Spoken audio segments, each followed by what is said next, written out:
Hey guys, what's up? Code Red Mining here. Just wanted to give, I guess, end of October, early November update to what's been going on with me and my rigs, and also what's been going on in the market and just everything that's been going on. So let's go ahead and take a run through all my rigs real quick. I did change the names of all the rigs. I've been on a Sons of Anarchy kick, so I named them after all the Sons of Anarchy characters. I'll probably end up changing them again because it's kind of fruity, but that's okay. Fruit tastes good. As you can see, it's about 102 in my tent. It still hovers around like 100 in the daytime because we're into the fall time, so I'm not like having to run AC obviously in the house or anything, but I am still having to turn on the heat at night. I have a newborn. We can't be having the house cold. But yeah, let's give it a run through here. So down here, this is my AMD rig, 4-card. I got two 5600s and two 5700 XTs. It's definitely the rig that gives me, not problems, but it always gives me that GPU dead thing. So it needs to stay the coolest at all the rigs.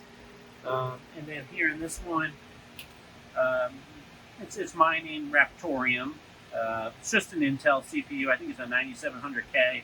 And it's got a 1660 Super and a 3060 on it. Those are both mining Ethereum because with the new NB miner update, it's actually pretty good. So then these are two new additions. I got a MSI Mech 6600, and then I got a XFX. God, that's a tongue twister. 6600 XT. I just kind of hung them there. I was kind of running out of space. So then up here, I've got a couple new additions. This is a 3950X that's mining Raptorium. And so I was having a little problem with overheating, so I had to buy an NZXT cooler. And then I have a 600 watt 80 plus power supply, which is, these 6600s, they use such little power.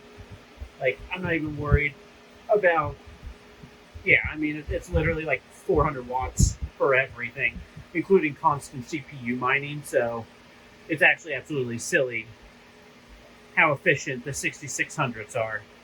So yeah, not worried about it. And also with the 600 watt 80 plus power supply, I ordered it from Best Buy, and they do free overnight shipping, which obviously you can't beat. That I also got, which was nice.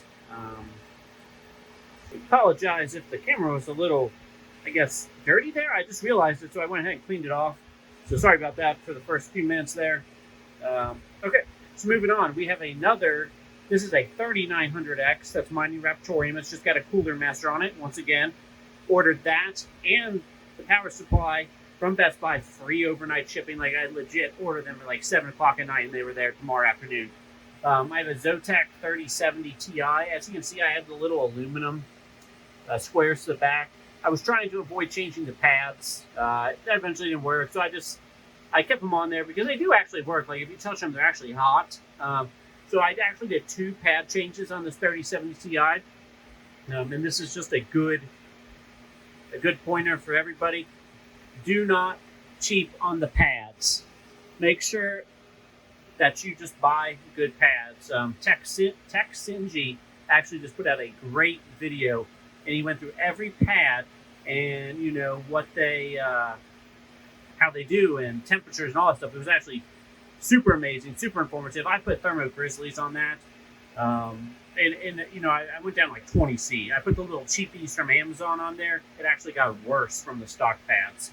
As you can see, both these motherboards are the Tough Gaming, just the like little 3 PCIe ones, but they're the AM4 sockets. So I got them with 2 combos with some of the 6600 XTs because Newegg just loves to pawn crap off on you when you want to buy a GPU anymore.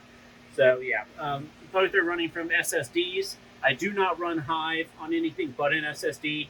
I've always had nothing but trouble with trying to use USB sticks. So I recommend always using always using SSDs, not USBs. So, and as you can see, like, I have them on these, like, it's just like a shelf, and I cut it in half and put it on each. there's standoffs on each of these right here, so it's just not sitting on the shelf, it's actually on standoffs.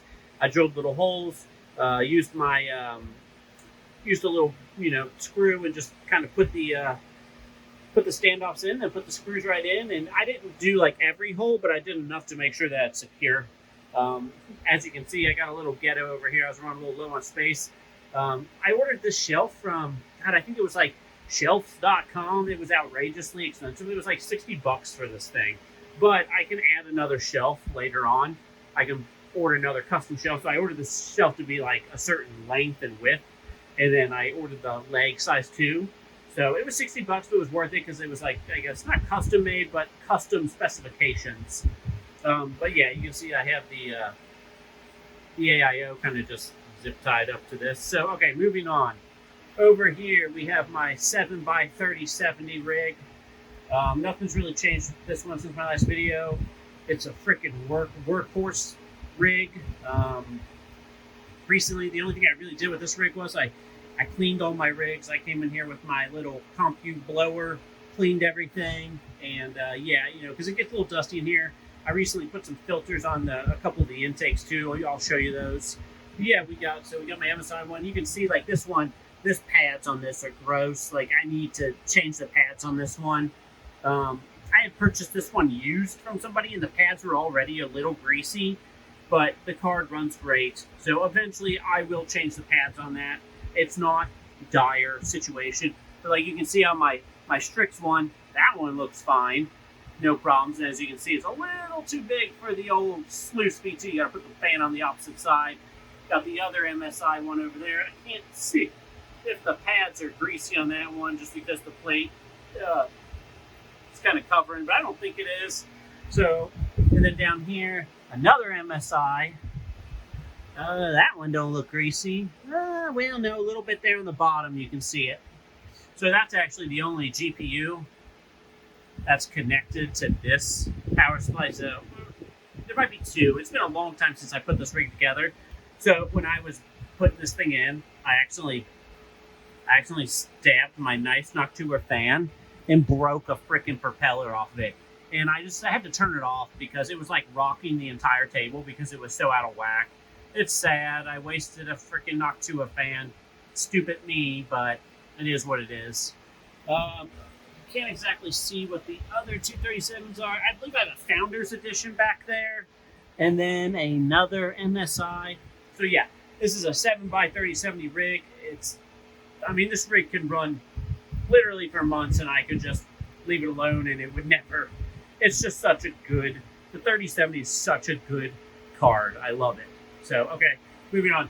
Here's my inline fan. It's an 8-inch inline fan. You can see the tube that goes out. Nothing special. I am going to add another one before next summer. I'm kind of limited on space. I'll show you the outside of the tent when we get out, but yeah. So this video is getting a little long. Let's move on. This is one of my newer rigs, a 6x6600 XT rig.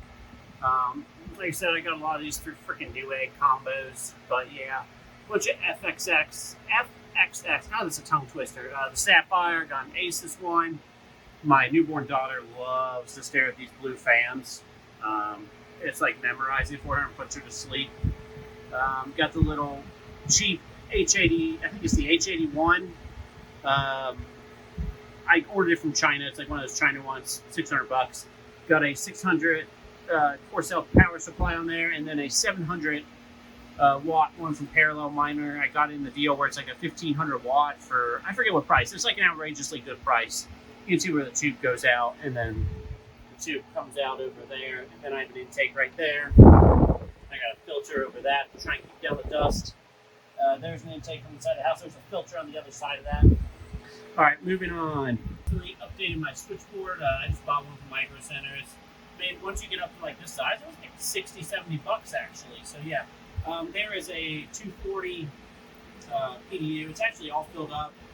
It's not like filled up capacity-wise, but just filled up with plugs. Because most of my rigs have two PSUs on it, so it kind of just filled it up quick. So okay, moving on. This is just a mix match rig.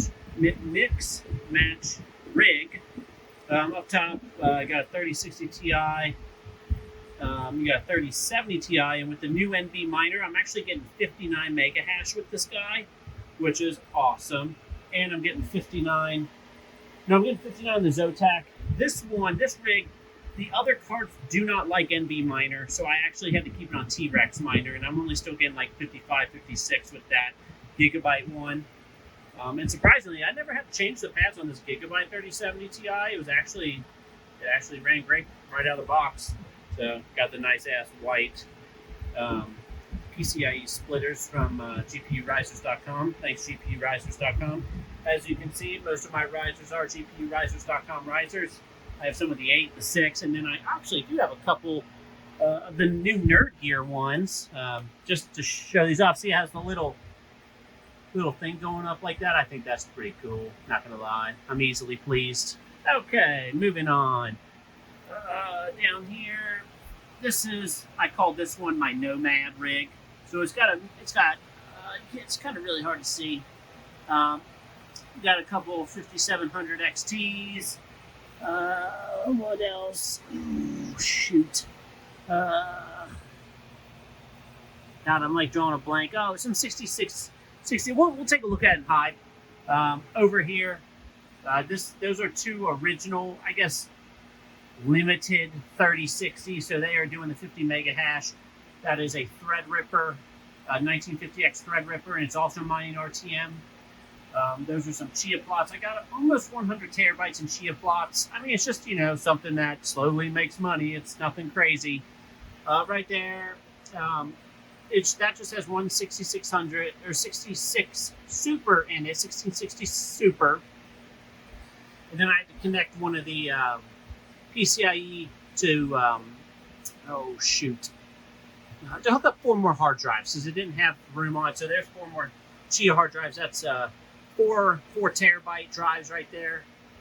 And yeah, so that is everything in the tent. Moving on. So I tried to cable manage as best I could. This tent is pretty large. So as you can see, it hits the ceiling up here. So like I would love to run another tube out and go over, but there's just not enough gap. There's not enough gap for the tubing. So my thought is I'll put another fan in here, make a Y, and then just put double the air through the same tube. I don't know how that'll work. All I can do is try, right?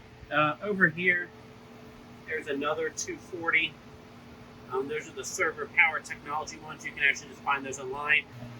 All right, everybody, so that's the end of the video. Just once again, please like, subscribe. I'm going to be doing some more videos more regularly. The content quality should be going up. I broke down, just bought Adobe Premiere. So there should be no more, hopefully, sound issues, video issues. I'm going to try and get that nip in the butt. I do recommend that you come mine with me on Ezil. Follow my referral down below. You can mine Ethereum and Zilliqa at the same time. And you don't, I have the same amount of payout time as I did on Ethermine as I do on Ezil, and sometimes even faster. And then I make the Zilliqa on top of it. And what do I do with that Zilliqa? I usually stake it at 13%, just to make a little nest egg for later on. So yeah, come join with me on Ezil. It's an awesome server to mine on. So yeah, that's it. That's the video, and I hope you guys enjoyed, and have a good night. Bye.